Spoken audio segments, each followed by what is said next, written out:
প্রত্যেকটা মেয়ের একটা সুন্দর সাজানো সংসার হোক। সব মেয়েরই কিন্তু স্বপ্ন তার সুন্দর সাজানো গোছানো একটা সংসার থাকবে। আর এটা কিন্তু সব মেয়ে তার মনের মধ্যে লালন করে। মেয়েদের বিয়ের পরে কিন্তু এটাই প্রথম স্বপ্ন, এটাই কিন্তু প্রথম শখ। সুন্দর সাজানো গোছানো সংসার দেখতেও কিন্তু সুন্দর লাগে, তাই না? সো হ্যালো এভরিওয়ান, আসসালামু আলাইকুম, ওয়েলকাম জানাচ্ছি আপনাদের আমার নতুন একটা ব্লগে। কেমন আছেন সবাই? সুন্দর একটি সকাল নিয়ে আজকের এই দিনটি শুরু করলাম। তো সকালবেলা ঘুম থেকে ওঠার পরে বাচ্চাদেরকে ঘুম থেকে তুললাম। আর সকাল সকাল ঘুম থেকে উঠতে কিন্তু অনেক অলস লাগে, তাই না? তারপরও কিছু করার নেই। আমরা যারা মা তাদেরকে তো সকালবেলা ঘুম থেকে উঠতেই হবে, কারণ আমরা মারা না উঠলে তো বাচ্চাদেরকে উঠাবো কিভাবে। তো বাচ্চাদেরকে স্কুলে দিয়ে আসলাম। বাচ্চাদেরকে স্কুল থেকে দিয়ে আসার পরে বাসায় আমি হালকা পাতলা নাস্তা করে নিলাম। আর আমার কিন্তু সকালবেলা চা দিয়ে রুটি অনেক বেশি ভালো লাগে। তো তারপর আমি রান্নার কাজে চলে আসলাম। আর আমার শাশুড়ি আম্মা যেহেতু আমাদেরকে অনেক বেশি হেল্প করে, আমাদের সেরকমভাবে রান্না করতে হয় না।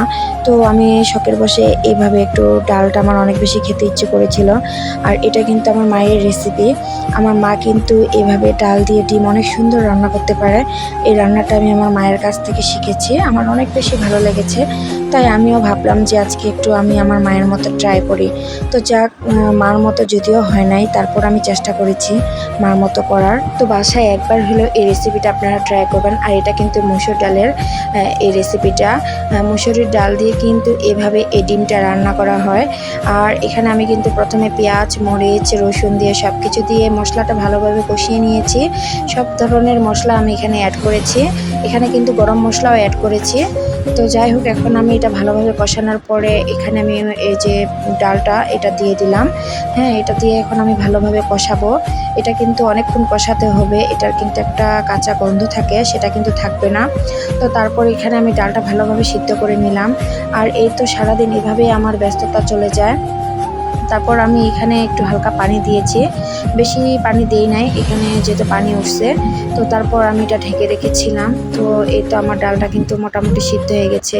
আর এটা কিন্তু বেশি গলানো যাবে না, এটা কিন্তু একটু হালকা গোটা গোটা থাকবে। আর খেতে কিন্তু অনেক বেশি ভালো লাগে এই ডালটা। তো এই তো আমার হয়ে গেল রান্না। এখানে এখন আমি ডিমগুলো এক এক করে দিয়ে দিলাম। ডিমগুলো যখন আমি দিয়ে দিলাম, তারপর আমি হালকা একটু পানি অ্যাড করেছিলাম। আর এই ডাল রান্না শেষ করতে না করতেই আমার ছেলেরা কিন্তু স্কুল থেকে চলে এসেছে। তো স্কুল থেকে চলে আসার পরে এর ফাঁকে আমি তাদের ড্রেস চেঞ্জ করে দিয়েছি।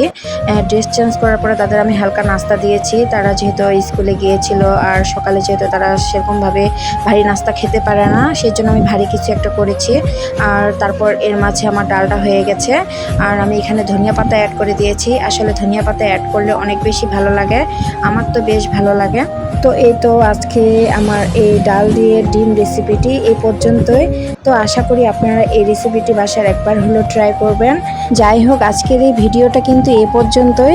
সবাই অনেক ভালো থাকবেন, সুস্থ থাকবেন। আল্লাহ হাফেজ।